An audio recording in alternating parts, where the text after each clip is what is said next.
میٹھے میٹھے مسلمان بھائیوں سے بھی ریکویسٹ کروں گا کہ قرآن کو جب آگ لگائی گئی تو آپ کو تو بڑا اشتعال آیا ہے، لیکن جو کچھ آپ قرآن کے ساتھ کر رہے ہیں، یہ کتاب زندگی تھی، کتاب ہدایت تھی، انہوں نے آگ لگائی ہے، آپ نے آگ لگائے بغیر اس کتاب کے اوپر پابندی لگا دی ہے، اسے جزدان میں لپیٹ کے سب سے اونچی جگہ پہ رکھا ہوا ہے جہاں سے کوئی غلطی سے بھی نہ اٹھا لے، اپنی بچیوں کی رخصتی کے لیے بچوں کو نیچے سے گزارنے اور پیپر دینے کے لیے بچوں کو جانے کا یہ ذریعہ بنایا ہوا ہے، اس سے زیادہ آپ قرآن کو اہمیت نہیں دیتے، تو شامت تو آپ کی بھی آنی ہے، قرآن کی بے حرمتی تو آپ نے بھی کی ہوئی ہے۔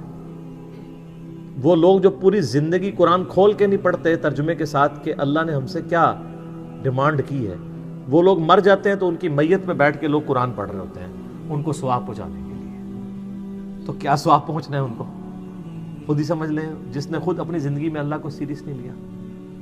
سورۃ الفرقان کی آیت نمبر 30 ہے، 30 قرآن حکیم میں سخت ترین آیات میں سے ہے، پارہ نمبر 19 کے پہلے پیج پہ، وقال الرسول یا رب ان قوم اتخذوا هذا القرآن مہجورا۔ نبی صلی اللہ علیہ وآلہ وسلم شکایت کریں گے کہ اے اللہ میری امت نے قرآن کو پیٹھ کے پیچھے ڈال دیا تھا۔ ہمیں تو بتایا گیا نبی علیہ السلام شفاعت کریں گے، انشاءاللہ ضرور کریں گے، لیکن شکایت بھی تو لگائیں گے، اور جب شکایت لگے گی پھر شفاعت کی انٹینسٹی کیا رہ جائے گی، اس کو بھی سوچنے کی ضرورت ہے۔ نبی علیہ السلام پوری زندگی قرآن قرآن قرآن قرآن۔ سورہ ال عمران کی آیت نمبر 103 ہے، وَاعْتَصِمُوا بِحَبْلِ اللَّهِ جَمِيعًا وَلَا تَفَرَّقُوا۔ اللہ کی رسی یعنی قرآن، وہ غدیر خم کی حدیث ہے صحیح مسلم میں، انٹرنیشنل نمبر کے مطابق 6225 سے 6228 تک، اللہ کی رسی اس کتاب کو کہا گیا، مضبوطی سے پکڑ لو اور فرقہ واریت میں مت پڑو۔ مطلب یہ ہے کہ بائنڈنگ فورس امت کے لیے فرقہ واریت سے نجات کے لیے قرآن ہے، تبھی کہا گیا نا کہ اللہ کی رسی کو پکڑو، بائنڈنگ فورس ہوگی تو پھر آپ علیحدہ نہیں ہوں گے نا۔ اور اس کو وائس ورثہ بھی کر لیں کہ جو اللہ کی کتاب کو چھوڑے گا وہ لازمی فرقہ واریت میں پڑ جائے گا، اینڈ وائس ورثہ۔ فرقہ واریت کو ختم کرنے کے لیے کتاب اللہ کو پکڑنا ہے، اور اگر چھوڑیں گے تو فرقہ واریت آٹومیٹکلی ہوگی۔ اسی طریقے سے صحیح مسلم میں 2005 نمبر حدیث ہے، اللہ کے محبوب صلی اللہ علیہ وآلہ وسلم جب بھی کوئی تقریر، کوئی خطبہ دیتے، چاہے جمعے کا ہوتا، عیدین کا ہوتا، آپ علیہ السلام ہر خطبے کا آغاز اس سے کرتے، حمد و صلات کے بعد، فَإِنَّ خَيْرَ الْحَدِيثِ كِتَابُ اللَّهِ، آگاہ ہو جاؤ کہ بہترین کلام، بے شک سب سے بہترین کلام اللہ کی کتاب ہے، وَخَيْرُ الْهَدِي هَدِيُّ مُحَمَّدٍ صلی اللہ علیہ وسلم، اور ہدایت یافتہ راستہ محمد صلی اللہ علیہ وآلہ وسلم کا ہے، وَشَرُّ الْأُمُورِ مُحْدَثَاتُهَا، اور بدترین کام وہ ہیں جو دین میں خود سے داخل کر دیے جائیں، وَكُلَّ مُحْدَثَةٍ بِدْعَةٍ، اور تمام نئے کام بدعتیں ہیں، وَكُلَّ بِدْعَةٍ ضَلَالَةٍ، اور تمام بدعتیں گمراہیاں ہیں، وَكُلَّ ضَلَالَةٍ فِي النَّارِ، اور تمام گمراہیاں دوزخ میں لے جانے والی ہیں۔ یہ صحیح مسلم میں بھی، سنن نسائی میں بھی، ابو داؤد، ترمذی، ابن ماجہ میں بھی اسکیٹرڈ فارم میں یہ سارے خطبے موجود ہیں۔ تو نبی علیہ السلام پوری زندگی جس کتاب کو ایمفسائز کرتے رہے، اس کتاب کو آگ لگانے پر کافر پر تو غصہ ہے جو آپ نے انٹلیکچوئل آگ اس کتاب کو لگا رکھی ہے، فزیکل آگ نہیں لگائی ہوئی، لیکن اینڈ ریزلٹ یہ ہے کہ انہوں نے بھی کتاب اللہ کی توہین کی، آپ نے توہین اس حوالے سے کر دی کہ قرآن کے اوپر عمل ہی نہیں کیا، قرآن کو جزدان میں لپیٹ کے رکھ دیا، اس کا ترجمہ ہی نہیں پڑھا۔ اور یار کوئی گورا بھی آپ کو خط لکھے نا تو آپ 4 دوستوں کے پاس جائیں گے اس کا ترجمہ کروانے کے لیے، اور جو اللہ نے آپ کی کتاب زندگی آپ کی طرف بھیجی، آپ کے پاس یہ ٹائم بھی نہیں کہ اس کے ترجمے ہوئے میں، اگر آپ بریلوی ہیں احمد بریلوی صاحب کا ترجمہ پڑھ لیں، اگر دیوبندی ہیں اشرف علی تھانوی صاحب کا پڑھ لیں، اگر اہل حدیث ہیں تو جونا گھڑی صاحب کا پڑھ لیں، اگر آپ اہل تشیع ہیں تو سید فرمان علی شاہ صاحب کا پڑھ لیں، اگر آپ بالکل سادہ مسلمان ہیں، کسی کا نہیں پڑھنا چاہتے، نیوٹرل بندوں کا، تو آپ مولانا مودودی کا پڑھ لیں، اور اسی طریقے سے فتح محمد جلندری کا پڑھ لیں، وہ پڑھو صحیح، روند نہ مارو۔ تو قرآن کو انہوں نے آگ لگائی بھی ہے، اور آپ نے آگ لگائے بغیر قرآن بین کیا ہوا ہے، اور اس سے بڑھ کر یہ کہ انڈیا، پاکستان، بنگلہ دیش کا مولوی کہتا ہے قرآن ڈائریکٹ نہ پڑھنا گمراہ ہو جاؤ گے۔ یہ جو یہودی نما مولوی آپ کے ممبر پہ چڑھا ہوا ہے، اگر آپ کو کوئی یہودی عیسائی آ کے کہ قرآن نہیں ڈائریکٹ پڑھنا آپ گمراہ ہو جاؤ گے، آپ کہیں گے اللہ کا دشمن ہے، اور اگر مولوی کہتا ہے تو آپ کہتے ہیں سبحان اللہ، بالکل صحیح کہہ رہے ہیں مفتی صاحب۔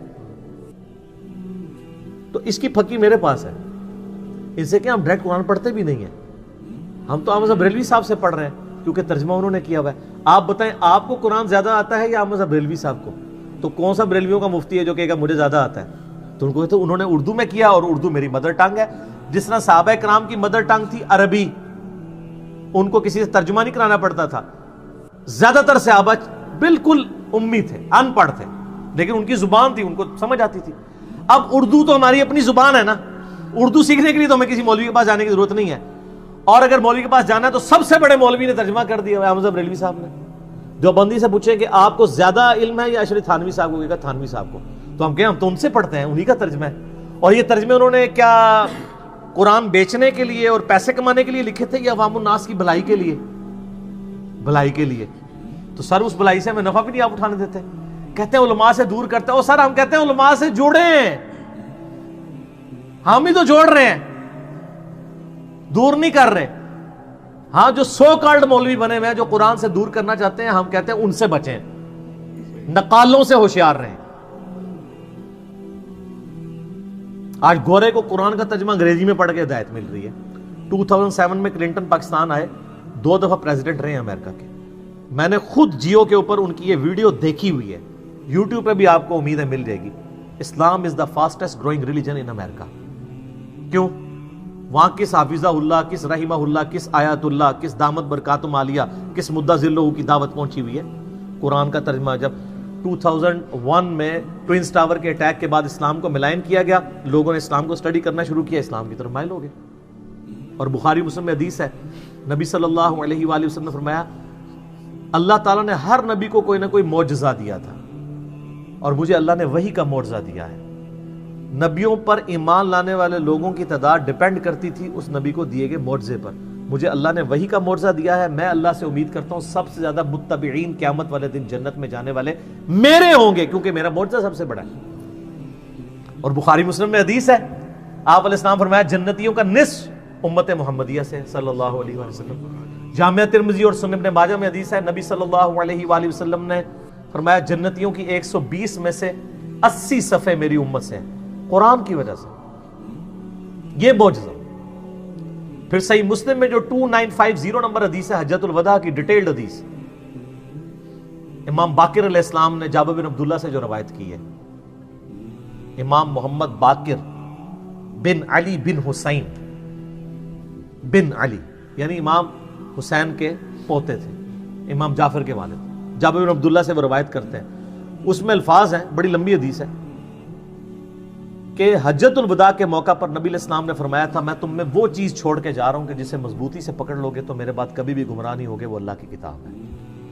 مسلم شریف میں صرف اللہ کی کتاب کا ذکر ہے. ہاں ایک حسن درجے کی روایت ہے، اس کو سپورٹو، وہ المستدرک الحاکم میں ہے، انٹرنیشنل نمبر کے مطابق 318 کتاب العلم چیپٹر میں، کہ میں اپنے بعد تم میں 2 چیزیں چھوڑ کے جا رہا ہوں، ایک اللہ کی کتاب اور دوسری اس کے رسول کی سنت صلی اللہ علیہ وسلم. ان کو پکڑ لینا، کبھی بھی گمراہ نہیں ہوگے. اور ظاہر ہے سنت کو ماننا قرآن کو ماننا ہی، قرآن نہیں ہمیں سنت کی طرف ترغیب دلائی ہے نا. من یطع الرسول فقد اطاع اللہ، جس نے رسول اللہ کا حکم مانا گویا اس نے اللہ کا حکم مانا. قل ان کنتم تحبون اللہ فاتبعونی یحببکم اللہ، اگر تم اللہ سے محبت کرتے ہو تو پھر نبی علیہ السلام کی اتباع کرو، پھر اللہ بھی تم سے محبت کرے گا. تو حجۃ الوداع پہ بھی قرآن. پھر حجۃ الوداع کے بعد جو خطبہ غدیر خم کا، مدینہ شریف واپس آتے ہوئے خم نامی گاؤں میں آپ علیہ السلام نے خطبہ دیا. صحیح مسلم میں اوپر تلے 4 حدیث ہیں، 6225 سے 6228 تک. آپ علیہ السلام کے الفاظ ہی کنکلوڈنگ ہیں، اے لوگو آگاہ ہو جاؤ، میں بھی ایک انسان ہوں، قریب ہے کہ اللہ کا قاصد یعنی موت کا فرشتہ میرے پاس آئے اور میں اس کی دعوت قبول کر لوں. میں اپنے بعد تم میں 2 بھاری چیزیں چھوڑ کے جا رہا ہوں. ان میں سے پہلی چیز اللہ کی کتاب ہے، اس میں ہدایت ہے، اس میں نور ہے. تم اللہ کی کتاب کو پکڑو، اپنا تعلق اس کتاب کے ساتھ مضبوط کرو. اللہ کی کتاب اللہ کی رسی ہے، جو اسے پکڑے گا ہدایت پر ہوگا، جو چھوڑ دے گا گمراہ ہو جائے گا. اور زید ابن ارقم کہتے ہیں پھر نبی علیہ السلام ہمیں ترغیب دلاتے رہے اللہ کی کتاب، اللہ کی کتاب، اللہ کی کتاب، لیکن امت نے چھوڑ دی کتاب. اور پھر فرمایا دوسری بھاری چیز میرے اہل بیت ہے، میں اپنے اہل بیت کے معاملے میں تمہیں اللہ کا خوف دلاتا ہوں. 3 دفعہ یہ بات ریپیٹ کیا علیہ السلام. لیکن امت نے نہ قرآن کو پکڑا اور نہ اہل بیت کو چھوڑا، ساروں کو ذبح کر دیا. بالکل الٹ نصیحت پہ چلے. وہاں پہ بھی اللہ کی کتاب کو پکڑنے کا حکم تھا. پھر بخاری اور مسلم دونوں میں حدیث ہے نبی اسلام کے وفات والے چیپٹر میں عبداللہ ابن ابی اوفا سے کسی نے پوچھا کہ بتائیے کہ یہ وصیت کرنا کیوں ضروری ہے، کیا اللہ کے نبی علیہ السلام نے بھی وصیت کی تھی؟ انہوں نے کہا یہ وصیت کرنا اس لیے ضروری ہے کہ قرآن میں وصیت کا ذکر آیا ہے اور اللہ کے نبی علیہ السلام نے ہمیں قرآن پر چلتے رہنے کی وصیت کی تھی، یعنی وصی رسول کون ہے؟ کتاب اللہ۔ پھر صحیح مسلم میں حدیث ہے 1897، سیدنا عمر کہتے ہیں کہ میں نے نبی علیہ السلام سے خود سنا تھا کہ اللہ تعالیٰ اس کتاب کی وجہ سے لوگوں کو عروج دے گا اور اس کتاب کی وجہ سے ذلیل کرے گا۔ تو ڈاکٹر اقبال نے جواب شکوہ میں بھی کہا نا، وہ زمانے میں معزز تھے مسلمان ہو کر اور تم خوار ہوئے تارک قرآن ہو کر، یعنی تمہاری ذلت کا سبب جو ہے وہ قرآن حکیم کو چھوڑنا ہے۔ تو قرآن حکیم پہ تو اتنی زیادہ حدیثیں ختم نہیں ہوں گی۔ صحیح مسلم میں 534 نمبر حدیث ہے، القرآن حجت لک او علیک، قرآن قیامت والے دن یا تو تیرے حق میں دلیل بنے گا یا تیرے خلاف دلیل بن جائے گا۔ استغفر اللہ۔ سر جب قرآن کسی کے خلاف دلیل بن گیا اس کے پاس کیا سہارا رہ جانا بچنے کا؟ بخاری اور مسلم میں حدیث ہے نا، حدیث شفاء ڈیٹیلڈ، اس میں یہ بھی الفاظ ہیں، نبی علیہ السلام فرمایا جب میں آخری دفعہ دوزخ کی طرف جاؤں گا نا تو مجھے بتایا جائے گا کہ اب دوزخ میں صرف آپ کے وہ امتی رہ گئے جنہیں قرآن نے جنت میں جانے سے روک لیا اور وہ کبھی بھی جنت میں نہیں جائیں گے۔ کون؟ انہ من یشرک باللہ فقد حرم اللہ علیہ الجنہ ومأواہ النار وما للظالمین من انصار۔ مشرک کو قرآن روک لے، ان اللہ لا یغفر ان یشرک بہ ویغفر ما دون ذلک لمن یشاء، بے شک اللہ شرک کو تو معاف نہیں کرے گا، اس کے علاوہ جتنے گناہ ہیں جس کے لیے چاہے گا معاف کر دے گا، وہ بھی اوپن لائسنس ہے۔ حتیٰ کہ بخاری و مسلم دونوں میں حدیث ہے، نبی علیہ السلام نے فرمایا اللہ تعالیٰ نے ہر نبی کو کوئی نہ کوئی دعا دی تھی جو اس نے دنیا میں ہی مانگ لی۔ حضرت نوح علیہ السلام نے مانگ کے اپنی قوم کے خلاف عذاب مانگ لیا، میں نے اپنی دعا اپنی امت کے لیے سنبھال کر رکھی ہے، میری دعا سے میرے ہر امتی کو نفع پہنچے گا سوائے اس شخص کے جس نے دنیا میں اللہ کے ساتھ کسی قسم کا شرک کیا۔ شرک is the most sensitive issue in the sight of اللہ۔ البتہ دنیا میں توبہ کر لی پھر آخرت میں معافی ہے، بلکہ سورہ الفرقان کی آیت نمبر 70 ہے کہ جو دنیا میں شرک سے بھی توبہ کر لے گا ہم اس کے گناہوں کو بھی نیکیوں سے بدل دیں گے، لیکن دنیا میں، آخرت میں معافی ہے۔ تو قرآن یا تمہارے حق میں حجت ہے یا تمہارے خلاف۔ صحیح مسلم 534 انٹرنیشنل نمبرنگ کے مطابق۔ تو اب آپ کو وہ آیت سمجھ آئے گی جو میں نے ان احادیث سے پہلے بیان کی، وقال الرسول یا رب ان قوم اتخذوا هذا القرآن مہجورا۔ رسول اللہ شکایت کریں گے صلی اللہ علیہ وآلہ وسلم کہ اے اللہ میری قوم نے قرآن کو پیٹھ کے پیچھے ڈال دیا، والعیاذ باللہ تعالی۔ تو اس موقع پہ میں یہ ناروے والے واقعے کے بعد میں یہ کہتا ہوں کہ آپ لوگوں نے جو گمراہی کی آگ میں جھونکا ہوا ہے نا یہاں پہ امت کو قرآن سے دور کر کے، تو کام آپ بھی وہی کر رہے ہیں۔ انہوں نے فزیکل آگ لگائی ہوئی ہے، آپ نے انٹلیکچوئل آگ لگائی ہوئی ہے۔ اینڈ رزلٹ یہ ہے کہ اس آگ سے قرآن تو ختم نہیں ہوگا، لیکن جو آگ آپ نے یہاں قرآن سے دور کر کے لوگوں کو لگائی ہے، آپ کروڑوں لوگوں کو دوزخ کی آگ میں جھونکنے جا رہے ہیں، والعیاذ باللہ تعالی۔ اللہم اجرنا من النار، اللہم اجرنا من النار، اللہم اجرنا من النار، آمین ثم آمین۔